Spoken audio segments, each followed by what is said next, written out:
창세기 49장 1절에서 7절까지 우리 같이 한 목소리를 읽겠습니다. 교독하겠습니다. 야곱이 그 아들들을 불러 이르되 너희는 모이라. 너희가 후일에 당할 일을 내가 너희에게 이르리라. 너희는 모여 들으라. 야곱의 아들들아, 너희 아버지 이스라엘에게 들을지어다. 르우벤아, 너는 내 장자요 내 능력이요 내 기력의 시작이라. 위풍이 월등하고 권능이 탁월하다마는 물의 끓음같이 같았은즉 너는 탁월하지 못하리니 내가 아버지의 침상에 올라 더럽혔음이로다. 그가 내 침상에 올랐었소다. 시므온과 레이는 형제요 그들의 칼은 폭력의 도구로다. 내 호나 그들의 모의에 상관하지 말지어다. 내 영광아 그들의 집회에 참여하지 말지어다. 그들이 그들의 분노대로 사람을 죽이고 그들의 혈기대로 소의 발목 힘줄을 끊었음이로다. 같이 있습니다. 그 노여움이 혹독하니 저주를 받을 것이요 분기가 맹렬하니 저주를 받을 것이라. 내가 그들을 야곱 중에서 나누며 이스라엘 중에서 흩으리로다. 아멘. 자, 우리가 지난주에는 이제 야곱이 험악한 세월을 산 것에 대해서 살펴보았습니다. 야곱이 왜 본인의 삶을 험악하다라고 느꼈는지 우리가 그것을 살펴보았는데요. 자, 이제 야곱이 본인의 삶을 그렇게 고백한 것이 창세기 47장 8절 9절이었죠. 그리고 이제 7절 47장 48장을 지나고 이제 오늘은 49장인데요. 자, 47장에서 여러분 야곱이 이제 바로 앞에 서서 자기 인생에 대해서 말하는 그 부분만 나와요. 바로 앞에 야곱이 왜 섰습니까? 선 목적이 뭐였습니까? 바로를 축복하려고 섰지요. 바로를 축복하려고 그 자리에 갔습니다. 근데 참 이상한 거는요, 성경에서는요, 자, 봐봐요. 야곱은 그 당시에 어떻게 보면은 제대로 된 한 족속, 몇백 명 되는 족속도 그렇게 이루지 못한, 족속이라고 말하기에도 참 민망한 그런 그냥 노인입니다. 그죠? 그런 노인이 사실 별다른 명분이 없어요. 자기 아들이 이방인으로서 그 나라의 총리가 됐다라는 것 외에는 별 명분이 없는 사람입니다. 그러니까 연약한 사람이 그 당시에 최고 강대국 애굽의 그 왕 앞에 서서 바로를 축복하는 사건. 이거 엄청난 사건 아닙니까? 야곱은 하나님의 사람이고요.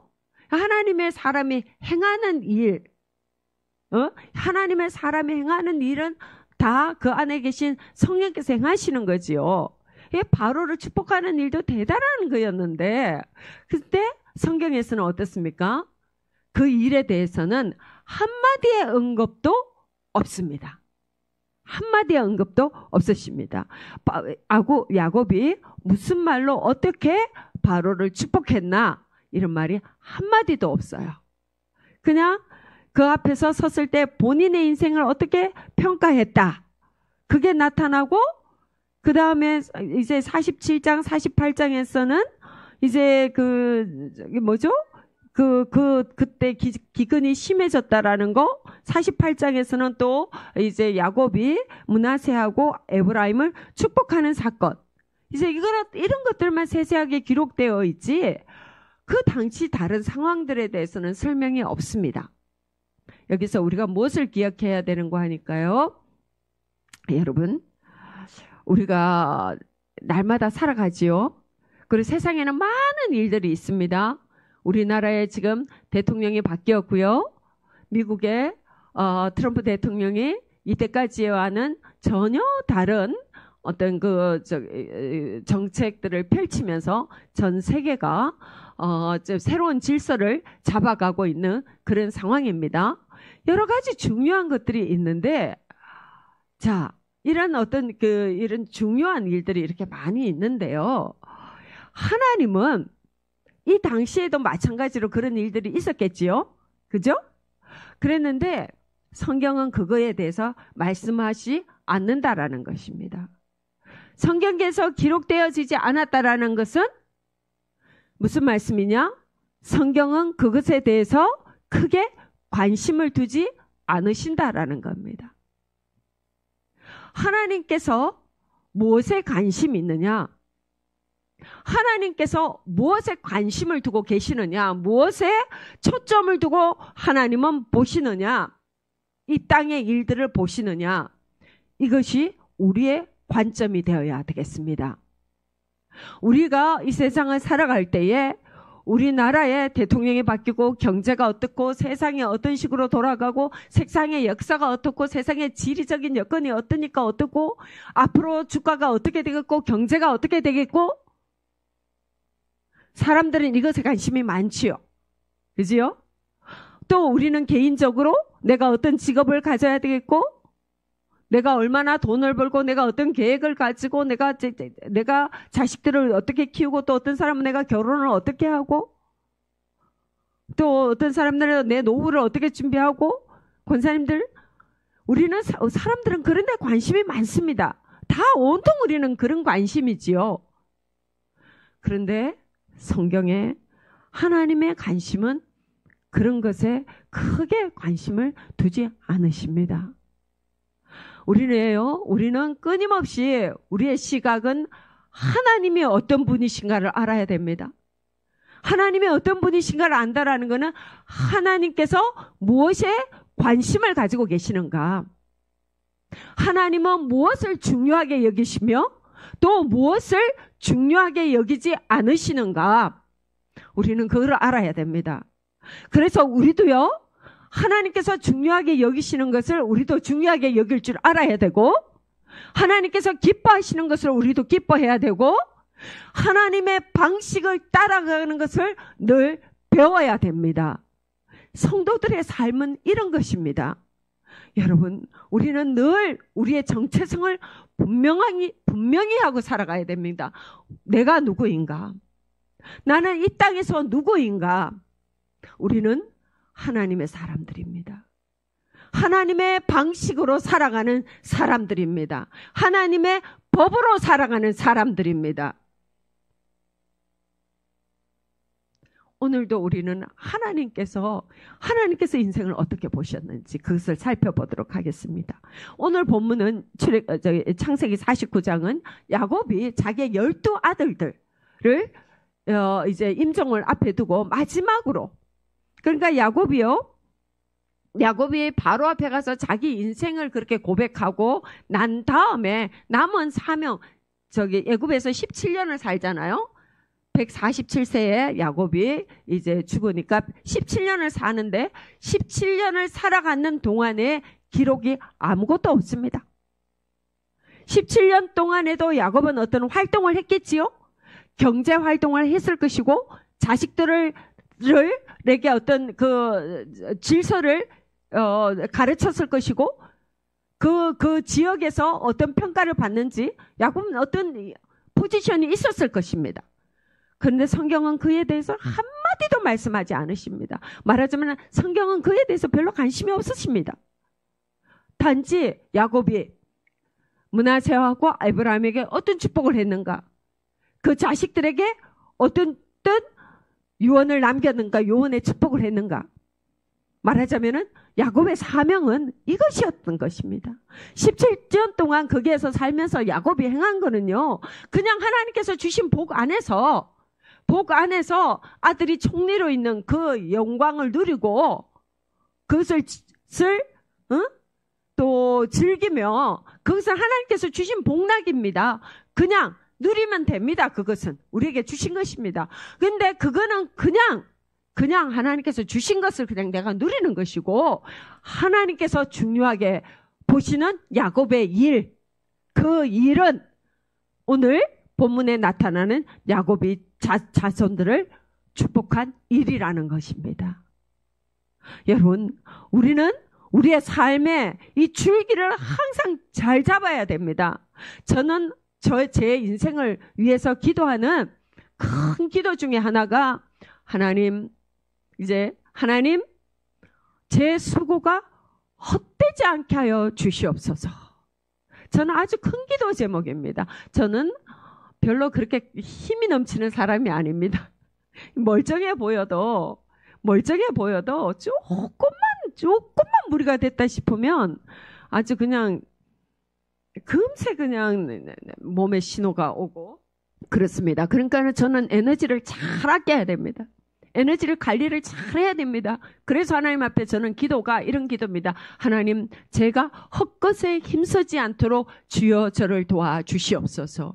주님께서 중요하게 생각하시는 것에만 하나님, 제가 그것만 따라갈 수 있도록 저를 도와주시옵소서.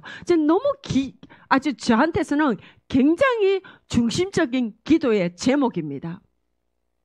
여러분들도 저는 그러하시면 좋겠습니다. 하나님께서 주신 것을 마음껏 누리십시오. 야곱이 그 17년 동안 누렸듯이 여러분들도 누리십시오. 즐거워하십시오. 그런데 헛짓은 하지 말아주세요. 하나님께서 원하시지 않는 일, 하나님께서 내 인생에 시키지 않으시는 일, 그런 일에 뛰어들어서 힘쓰지는 않으셨으면 좋겠습니다. 아멘. 오늘 야곱이요, 르우벤과 시몬과 레이를 축복하는 그 장면만 보도록 하겠습니다. 르우벤은 야곱의 첫 아들이지요. 그리고 지금 르우벤의 나이를 대충 한 계산을 해보니까 야곱이 147세잖아요, 그죠? 그리고 아마 르우벤이 한 77세쯤 태어났을 것 같아요.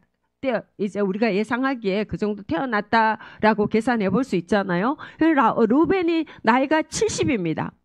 70된 맏아들을 축복합니다. 르우벤이 70년간 살아온 삶의 여정이 있지요? 많을 것 아닙니까? 저는 아직까지 70까지 못 살았고 우리 목사님도 70까지 못 살았습니다. 근데 르우벤은 70년이나 살았지요?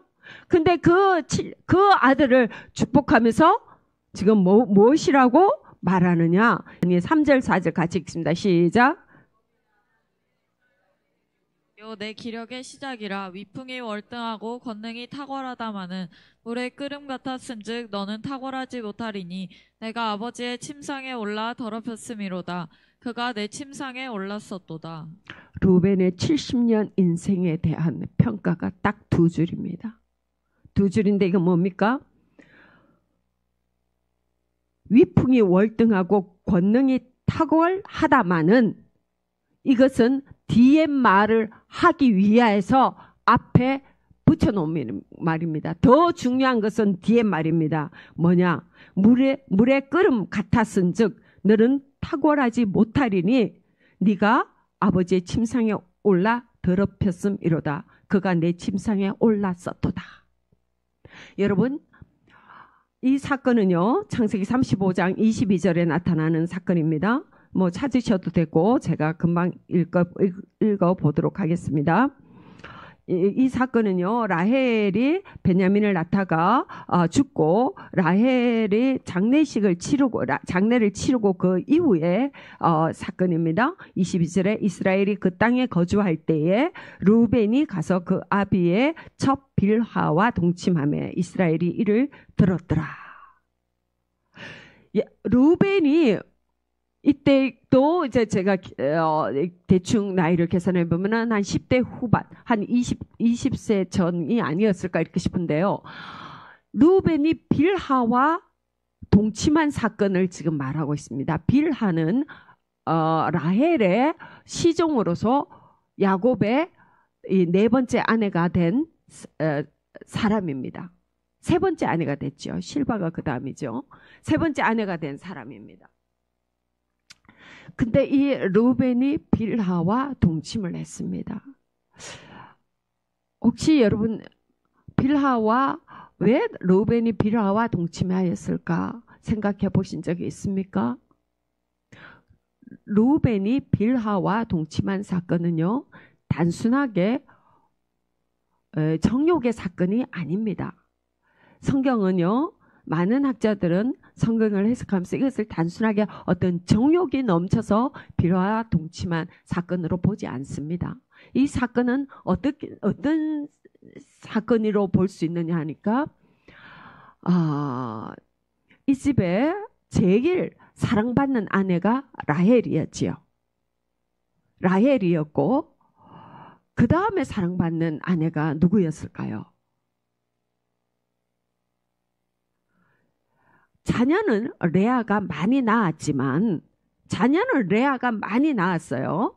그리고 레아와 자녀를 많이 낳을 때는 쉽게 말하자면은 이게 야곱이 젊은 힘이 넘치는 시기였습니다. 그러니까 많이 낳았어요. 계속 쭉쭉쭉 낳았는데 그 다음에 유다까지 낳고 나서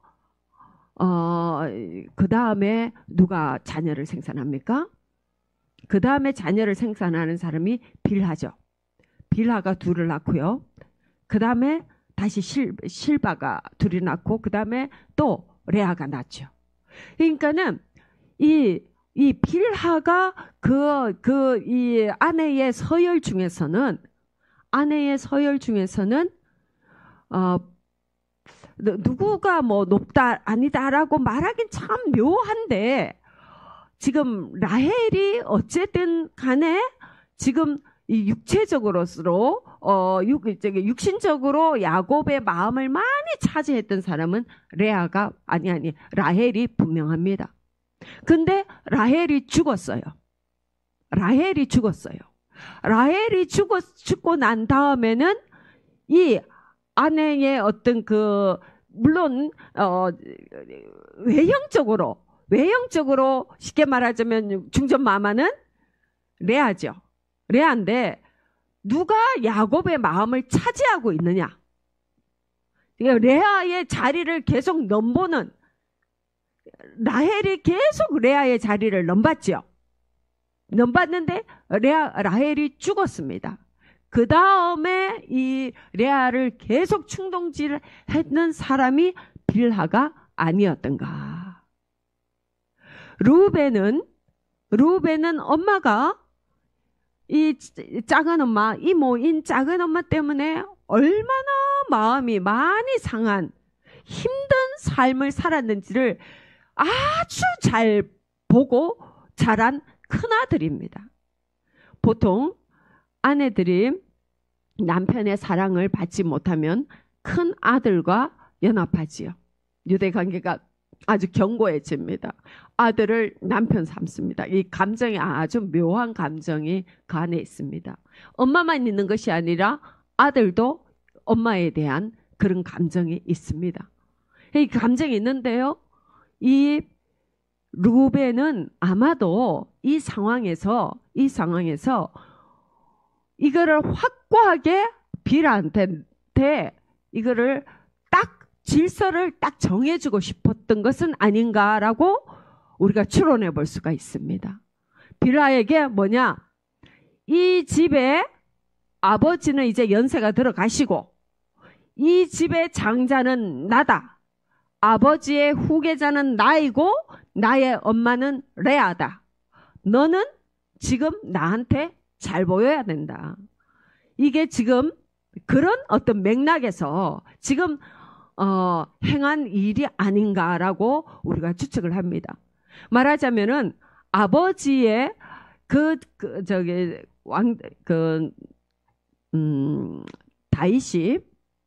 다윗이 죽고 난 다음에 압살롬이 다윗을 반역할 때에 다윗의 첩들을 압살롬이 백주에 왕궁 지붕에서 다 강간한 의식을 하지요. 거기서 온 백성들에게 내가 법적인 후계자다라는 것을 공포하는 행위입니다. 말하자면 그런 맥락에서 이런 사건이 일어났다라고 볼 수 있습니다. 그것은 뭐냐? 아버지의 권위에 대해서 정면으로 도전하는 것입니다. 자, 여기에서 지금 야곱이 그것을 들었는데 그것으로 인해서 르우벤한테 아무 말 안 한다고 그랬죠. 이건 역시도 무슨 말이냐? 그 말은 르우벤은 어떤 표면적으로 아버지의 권위를 대놓고 대적하는 이런 여기까지 생각은 못했을 것 같아요. 단지 빌하한테 까불지 말아라. 쉽게 말하자면 빌하, 당신 까불지 마시오. 분명하게 자기 위치를 딱 각인시켜주고 그 다음에 아버지하고도 좀 선을 긋도록 딱 만든 행동입니다. 자, 르우벤의 입장에서는 그 행동이 그 당시의 풍습으로 그 집안의 질서를 세우는 이 과정 가운데서 또 이 아버지가 집안의 질서를 좀 카리스마 있게 이 자식들 12명의 자식들 4명의 아내들 또 그 밑에 많은 종들이 있을 거 아닙니까? 이걸 좀 딱 이렇게 그 카리스마를 가지고 딱 세워줬으면 좋겠는데 참 안타깝게도 야곱은 진짜 그걸 못했던 것 같아요. 지도자가 그걸 못해주면은 그 질서를 확고하게 잡아주지 못하면 밑에 있는 자식들이 굉장히 힘들죠. 굉장히 이렇게 참 많이 힘들지요. 그러니까는 이 야곱이 그 전에 세겜하고의 사건에 있었어도 야곱은 확실하게 권위를 세우지 못합니다. 그런 것도 있었고 르우벤은 굉장히 답답한 마음이 많았을 것 같습니다. 그러니까 르우벤의 입장에서는 그것을 해야 된다라는 굉장한 당위성이 있지 않았을까. 내가 이 집안에서 우리 엄마를 지켜야 되겠고 저 사람이 저 여자가 좀 나대지 못하도록 해야 되겠다라는 어떤 그 어떤 방법으로 자기가 아버지한테 욕을 먹더라도 그것을 해야 되겠다라는 어떤 그런 그런 마음이 있지 않았을까 이런 추론이 됩니다. 자, 그 다음에 이제 두 가지. 그 다음에 시므온, 레위 사건도 우리가 보도록 하겠습니다. 시므온하고 레위도 마찬가지입니다. 그들을 어떻게 평가하느냐. 자, 6절, 7절입니다. 같이 읽습니다. 시작. 내 호나 그들의 모에 상관하지 말지어다. 내 영광아 그들의 집회에 참여하지 말지어다. 그들이 그들의 분노대로 사람을 죽이고 그들의 혈기대로 소의 발목 힘줄을 끊었음이로다. 그 노여움이 혹독하니 저주를 받을 것이요 분기가 맹렬하니 저주를 받을 것이라. 내가 그들을 야곱 중에서 나누며 이스라엘 중에서 흩으리로다. 아멘. 시므온과 레위의 사건도 이 사건은 요 35장 앞에 34장에 잘 나타나죠. 이 시므온과 레위도 너무 답답했습니다. 내 동생 디나는 이방인한테 그 히 족속들 추장의 아들 하몰의 아들 세겜에게 내 누이가 그들이 막 그러잖아요. 화가 나서 그들이 내 누이를 창기와 같이 취급했습니다. 우리가 어떻게 참을 수 있겠습니까? 자, 34장, 31절에 그랬잖아요. 야곱이 이제 이 모든 사건들 다음에 야곱이 이제 큰일 났잖아요. 그러니까 30절, 31절 같이 읽습니다. 시작. 야곱이 시므온과 레위에게 이르되 너희가 내게 화를 끼쳐 나로 하여금 이 땅의 주민 곧 가나안 족속과 브리스 족속에게 악취를 내게 하였도다. 나는 수가 적은즉 그들이 모여 나를 치고 나를 죽이리니 그러면 나와 내 집이 멸망하리라. 그들이 이르되 그가 우리 누이를 창녀같이 대우함이 옳으니까. 야곱은 이 사건 이후에 우선에 발등에 불이 떨어진 것이 지금 나는 수가 적으니 그들이 모여 나를 치고 나를 죽이리니 그러면 나와 내 집이 멸망하리라. 야곱이 오직 걱정되는 것은 하나님이 자기를 통하여서 큰 민족을 이루리라 한 약속은 야곱의 머릿속에 1도 남아있지 않습니다.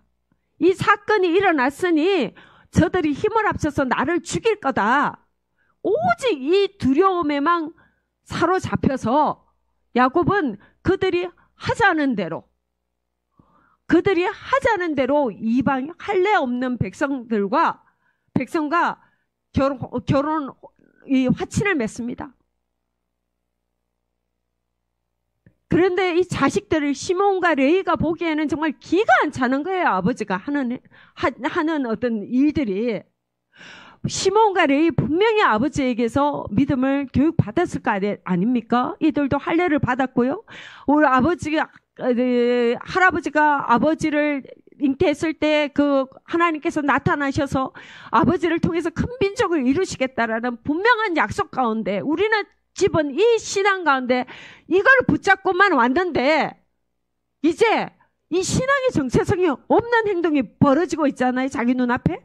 우리에게 그렇게 신앙을 가르쳤던 아버지의 행동이 너무 비겁합니다. 이 지금 딸이 그들에게 창녀 취급을 받았는데도 아버지는 그들에게 한마디 말도 못하고 그들이 하자는 대로 끌려가고 있는 거예요. 그러니까는 오죽했으면 시몬과 레위가 밤에 그들한테 가가지고 그 남자들 싹 다 죽이고 그들을 약탈해 왔어요. 그러니까 야곱이 아주 그냥 막 야곱이 너무 하들짝 놀래면서 무서워서 막 그들을 혼내면서 이제 그 길을 이제 떠나서 나옵니다. 베들로 올라갑니다. 그럴 때 하나님께서 35장 1절에 하나님께서 딱 나타나시잖아요. 딱 나타나셔서 그렇게 두려워하고 있는 야곱한테다가 말씀하시잖아요. 내 형 에서의 낯을 피하여 도망하던 때에 네게 나타났던 하나님께서 거기서 제단을 쌓으라 하신지라. 하나님께서 나타나시잖아요. 근데 어쨌든 자 이런 사건이었습니다. 근데 이 사건만 지금 이들에게도 이 사건만 말하고 있어요. 야곱이. 그러니까 너희들은 어떻게 내가 그들을 야곱 중에서 나누며 이스라엘 중에서 흩으리로다. 그러니까는 6절에 그들의 모의에 상관하지 말지어다. 내 영광아 그들의 집회에 참여하지 말지어다. 그들의 집회, 그들의 모의, 그이들이 했는 행동이 영광이 되지 않았다. 라고 지금 이거는 뭐냐? 지금 여러분 이것은 야곱의 말이라고 보시면 안 됩니다. 야곱의 입을 통하여서 하나님께서 하시는 말씀입니다. 하나님의 축복입니다. 그러니까 루벤에게는 네가 탁월하지 못하리니 너가 원래는 그 능력이 많고 이게 풍채도 당당하고 권능이 탁월했다마는 재능이 많다라는 거예요. 정도 많고 리더로서의 자질이 있는 루벤입니다. 그런데 네가 탁월하지 못하리니 실질적으로 이스라엘 역사 가운데 루벤의 자손은 탁월한 사람이 나타나지 않습니다. 그리고 여기에서 또 시므온과 레위에게는 야곱 중에서 나누며 이스라엘 중에서 흩어지리로다 그랬죠. 시므온 족속은요. 맨 처음에는 민수기에서 맨 처음에 개수할 때는 59,300명이었습니다. 그런데 이 바알보올 사건, 바알보올의 우상 숭배한 그 사건 이후에 다시 개수하거든요. 민수기 25장에 가면은 다시 개수할 때에 시므온 족속은요. 족속이 22,200명입니다. 그러니까 시므온 족속은요.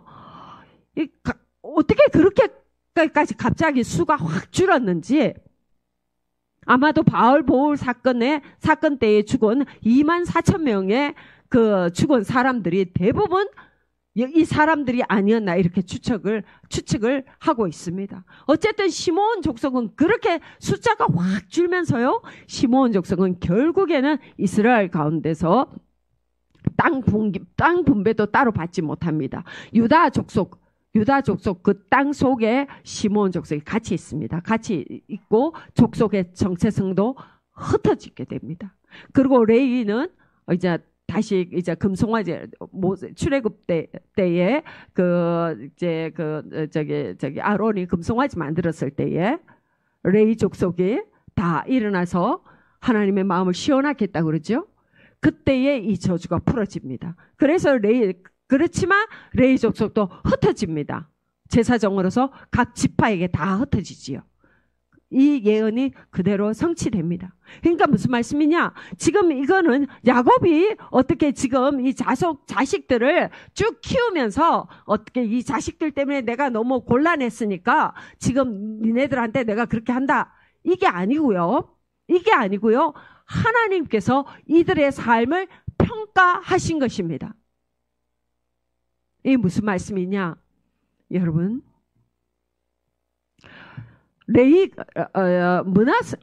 르우벤이 그렇게 행동할 때에 르우벤에게는 분명한 이유가 있었습니다.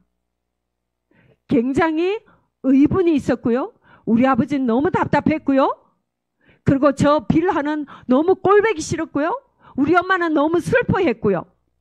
그리고 나는 이 집을 이끌어야 가야 되는 장자고요. 르우벤에게는 분명한 명분들이, 굉장히 분명한 명분이 있었습니다. 그래서 그런 행동을 했던 것입니다. 그런데 하나님의 평가는 어떠하십니까? 이 일에 대해서 하나님은 네가 잘못했다고.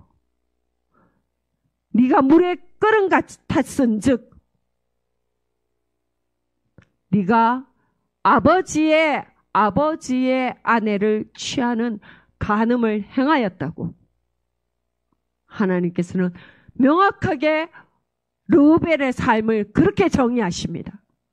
르우벤에게 네가 가족 안에서 질서를 세우려고 엄마의 아픈 가슴을 위로하려고 했구나. 아버지 때문에 네가 많이 답답했구나. 네가 빌하 때문에 마음고생이 많았구나. 라고 말씀하지 않으십니다. 하나님 앞에 하나님의 법을 어겼다고 르우벤의 삶을 그렇게 평가하십니다. 시몬의 삶, 레위의 삶도 마찬가지입니다. 여기서 야곱을 책망하지 않습니다. 니들이 하나님의 백성으로서, 여호와의 백성으로서 정체성을 잃어가는 그 야곱 때문에 이방인과 결혼하려고 하는 이 일을 니들이 막아줬구나. 니들이 나 때문에 수고했구나. 내 이름을 걸고 니들이 그들과 싸웠구나. 라고 말씀하시지 않습니다. 그들이 어떻게 해요? 살인을 행했다고. 그들이 사람을 죽이고 그 혈기대로 소의 발목 힘줄을 끊었음이로다. 혈기대로 행했다고 그들의 삶을 평가하고 계신다라는 겁니다. 이들이 살인을 했다고 평가하고 계십니다. 여러분, 이것이 바로 하나님의 시각입니다.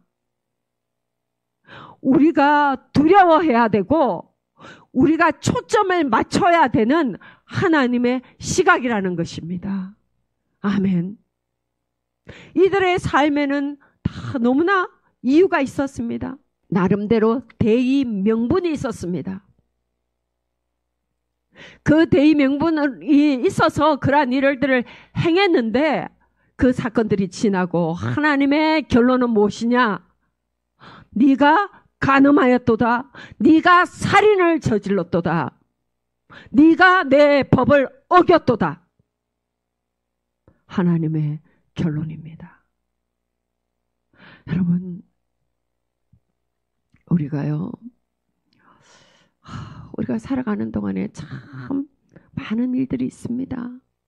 많은 일들, 우리가 직장에서, 가정에서, 우리 사회에서, 우리 나라에서 정말 많은 일들을 우리는 경험하게 되고 다 걸쳐 있습니다. 여러분, 우리가 깨어 있어야 됩니다. 행여 잘못하다간 나의 의로운 분노로 내 생각에 이렇게 되어야 된다라는 내 생각으로 하나님 앞에 더 큰 하나님의 계명을 어기는 그 자리에 서면 안 됩니다. 하나님의 일은 하나님께서 행하여 가십니다. 우리가요, 분명히 있어야 될 것은 우리가 늘 깨어서 주님 앞에 서 있어야 될 그 포인트, 그 자리, 그걸 정말 잘 잡아야 됩니다. 이 정말로 하나님께서 나에게 이때에 원하시는 것은 무엇인가? 행여나 지금 나는 내 감정으로, 내 판단으로, 내 소견으로 행하면서 이것이 하나님의 의라고 나를 속이고 있지는 않는지. 하나님, 그러한 것에서 저를 지켜주시옵소서. 우리의 기도의 제목이 되어야 될 줄 압니다. 우리가요, 이 땅에 살아갈 때에 성도들은 늘 잊지 말아야 됩니다. 내 삶의 중심, 내 삶의 이 포커스, 내가 그거를 어디에다가 맞춰야 되는가? 그거에 대해서 늘 깨어있는 우리 사랑하는 성도님들 다 되시기를 바랍니다. 아멘. 하나님 아버지, 감사드립니다. 오늘 이 밤에도 저희들에게 하나님이 어떤 분이신가를 가르쳐 주시오니 참으로 감사드립니다. 하나님, 저희에게 은혜를 허락하여 주시옵소서. 그래야 해서 저희가 행여라도 저희들의 생각에, 저희의 소견에 옳은 대로 하나님의 더 큰 명령을 어기는 자리에 서지는 않는지 늘 두렵고 떨림으로 하나님 앞에 저희를 볼 수 있도록 주님 은혜를 허락하여 주시옵소서. 하나님, 또한 간절히 원하옵기는 하나님 자녀들을 키우는 엄마들에게 주님 더 큰 주님의 영으로 충만함을 허락하여 주시옵소서. 그래서 하나님께서 주시는 그 정말 세미한 음성 가운데 그 예리한 지혜로 자식들과 교통하며 그들을 잘 돌보며 기를 수 있도록 하나님 힘을 공급하여 주시옵소서. 예수님의 이름으로 기도드립니다. 아멘.